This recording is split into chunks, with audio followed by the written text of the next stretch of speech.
జై అమరావతి, జై ఆంధ్రప్రదేశ్. నిన్న జగన్మోహన్ రెడ్డి గారి ప్రెస్ మీట్ చాలా బాగా పెట్టారండి.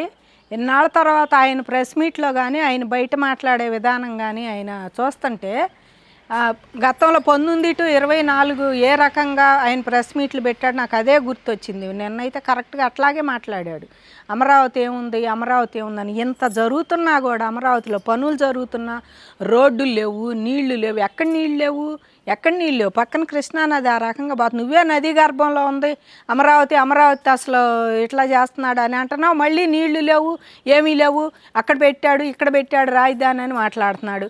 అదేమంటే ఒక దీనికే 1,00,000 కోట్లు అవుతాయి, దానికి ఎంత అవుతాయో తీసుకుంటున్నా అంటే 1,00,000 కోట్లు నువ్వు పెట్టావా? తీసుకొచ్చి 1,00,000 కోట్లు నువ్వేమైనా పెట్టావా? లేకపోతే బాబు గారు 1,00,000 కోట్లు పెట్టాడు అంటారు. 1,00,000 కోట్లు అవుతుంది ఇవన్నిటికని చెప్పేసి సిఆర్డీఏ చట్టంలో ఉండేవన్నీ అనుకుంటారు. 1,00,000 కోట్లు అవుతాయి ఇవన్నీ చేస్తే ఇదంతా అనుకుంటారు.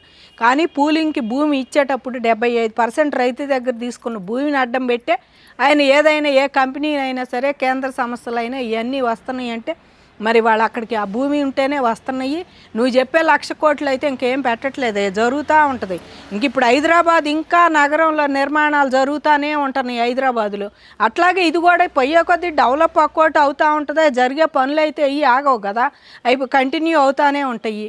ఈ రకంగా పొద్దుగూకులు మాట్లాడి అమరావతి రైతుల్ని మాట్లాడితే వీళ్ళకి ఇది లేదు, మరి నీళ్లు లేవు, వీళ్ళు చాలా అవుతాయి, ఈ పొలాలన్నీ తీసుకొని నది గర్భంలో కట్టాడు. ఏం చేశారు బాబు గారు? రోడ్లు పోయలేదంటే నువ్వు ఉండప్పుడు ఉండలో రోడ్లన్నీ దోమిచ్చాడు. నీ ఎంపీ కోతవేడు దూరంలో నీ ఎంపీ ఇల్లు ఉండే, ఎవరిది? నందికొండ సురేష్ది.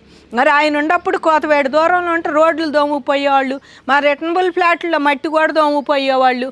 లారీలు వస్తే మట్టి లారీలు మట్టి దోముకుపోయేవాళ్ళు పొలాల్లో, ఆ ఫ్లాట్లో. ఇప్పుడు ఆ గుంటలన్నీ ఎవడు పొడచాలి? ఇచ్చిన రైతు పూడ్చుకోవాలా, లేకపోతే సిఆర్డీఏ వాళ్ళు పొడచాలా? దానికి ఎంత ఖర్చు అవుతుంది? కాబట్టి ఇలాంటివన్నీ కూడా నువ్వు చేసిన నేరాలకి ఘోరాలకి వాళ్ళ అమరావతి ఈ స్థితికి వచ్చింది. అదే నువ్వు కంటిన్యూ చేసి ఉంటే అసలు ఈ పాటికి చాలా వరకు పనులు అయ్యాయి. నువ్వు ఆపేసి మళ్ళీ చంద్రబాబు గారు చేస్తున్నారు ఈ పనులన్నీ అని చెప్పేసి ఇప్పుడు మళ్ళీ అసలు టక జనం తెగ కనపడుతున్నారు వర్కర్స్. ఇప్పుడు నువ్వు 24/7 పొద్దాక వర్కర్స్ కనపడతానే ఉంటున్నారు. రాత్రులు కూడా ఈ వర్కేం ఆపటల్లా. ఇవన్నీ నీకు తెలుసు, ఎందుకంటే ఎవడో ఒకటి చెబుతాడు కదా నీకు. మీ వాళ్ళందరూ చూసి ఇప్పుడు తెలిసే ఇవన్నీ ఎట్లాగా అనాలని చెప్పి ఏదో ఒకటి అనాలి. భోగాపురం ఎయిర్పోర్ట్ ఒకటి లైన్లోకి వచ్చింది. ఇట్లాంటివన్నీ దృష్టిలో పెట్టుకొని ఏనాడన్నా నువ్వు ఢిల్లీలో ప్రెస్ మీట్ పెట్టినప్పుడు మాట్లాడిన మొహమేనా అసలు ఎప్పుడన్నా? నువ్వు గత 5 ఏళ్లలో ముఖ్యమంత్రిగా చేసినప్పుడు ఢిల్లీలో ఏనాడన్నా నువ్వు ఎందుకు వచ్చావయ్యా అంటే నువ్వు ఏనాడన్నా మాట్లాడిన మొహమేనా వాళ్ళు జగన్మోహన్ రెడ్డిది? ఈరోజు వచ్చి పద్దాక అగట్టా ఇట్టాని అమరావతి మీద అవాకులు చవాకులు. ఇవాళ అమరావతికి గజెట్ చేయాలి రేపు పార్లమెంట్ సెషన్స్లో అని చెప్పేసి ఒకటైతే వచ్చిందండి బయట వార్త. ఎప్పటి నుంచో రైతులు అడుగుతున్నారు. ఎందుకంటే ఎన్ని రాష్ట్రాలకు కొత్త రాజధానులు వచ్చినా ఈ ఆంధ్రప్రదేశ్కి మరి జగనాసురుడు అని ఆయన ఉండబట్టి దీనికి రాజధాని మాకు గజెట్ కావాలని అడుగుతున్నారు. లేకపోతే పక్క రాష్ట్రాలు ఏటికి లేదు రాజధాని అనుకున్నారు, వాళ్ళ పనులు వాళ్ళు చేసుకొని పోతున్నారు. ఎవరు పోయినా ఆపకుండా ఆ పనులు చేసుకెళ్తున్నారు. నువ్వు మాత్రం వచ్చాక ఈ రాజధాని ఇది కాదు అది కాదని మార్పులు చేర్పులు చేయాలని చెప్పేసి సుప్రీంకోర్టు దాకేసి సుప్రీంకోర్టులోకి వెళ్ళామంటే నువ్వు చేసిన పాపమే కదా. హైకోర్టు తీర్పు ఇచ్చింది కదా. ఇంకా రైతుల తరపున మ్యాండ్మాస్ అనే వాడు ఉపయోగించి నువ్వు చేయాల్సిందే అక్కడ రైతులకు అని ఇస్తే ఇది కాదని చెప్పేసి నువ్వు రైతుల మీద కక్ష కట్టి సుప్రీంకోర్టు దాపోయావు. మళ్ళీ అదే తీర్పు ఇది కాదు నాకు 3 రాజధానులు కావాలని. అక్కడ పోయిన తర్వాత వాళ్ళు 3 రాజధానులు వెయ్యని అడిగితే న్యాయ రాజధాని తీసేయి కర్నూలులో, దాని తర్వాత చూద్దాంలే, ముందు పరిపాలనా రాజధాని అని శాసన రాజధాని అమరావతి 2 చూడండి అని చెప్పి విశాఖపట్నం అమరావతి చూడమని అడిగావు. అక్కడ ఈ అందరికీ తెలియని నిజాలేం కాదు, అందరికీ తెలుసు. గత 5 ఏళ్లలో ఇని నీ నోటి మాటలు నీ వాళ్ళయ్యి ఇని మా అందరికీ నీ కొత్తగా నిన్న మాట్లాడింది కొత్తగా ఏమి అనిపించలే. కాకపోతే బాబు గారు వచ్చాక ఇంకా ఇక వచ్చారు ఆరాముగా ఉందాం అనుకునే ప్రతి ఒక్క అమరావతి రైతు కూడా దీంతో మళ్ళీ మేల్కోవాలి. జగన్మోహన్ రెడ్డి అనేవాడిని అసలు రానియకూడదు. 11 కాదు సింగిల్ డిజిట్కి పరిమితం చేయాలని కోరుకుంటున్నాను. ఎందుకంటే ఆంధ్ర అంతా ఇష్టపడే కదా అన్ని సీట్లు ఇచ్చింది కూటమి ప్రభుత్వానికి అమరావతి రాజధాని.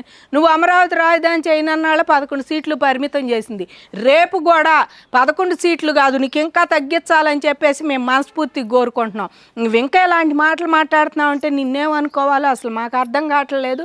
జగన్మోహన్ రెడ్డి గారికి పులి మేక కథ బాగా నచ్చిద్దండి. ఎందుకంటే అందులో అదిగో పులి, అదిగో మేక అని చెప్పి పులి వస్తుందని ఆ పిల్లాడు వాళ్ళ నాన్న పని చేసుకుంటుంటే కేకలు పెడితే వస్తాడు. 2 సార్లు కేకేసిన పులి ఉండదు. ఫూల్ అయిపోతే నవ్వుకుంటాడు. నచ్చింది జగన్మోహన్ రెడ్డికి లాస్ట్కి మేకను ఎత్తుపోయిన పులి కాదు నచ్చల.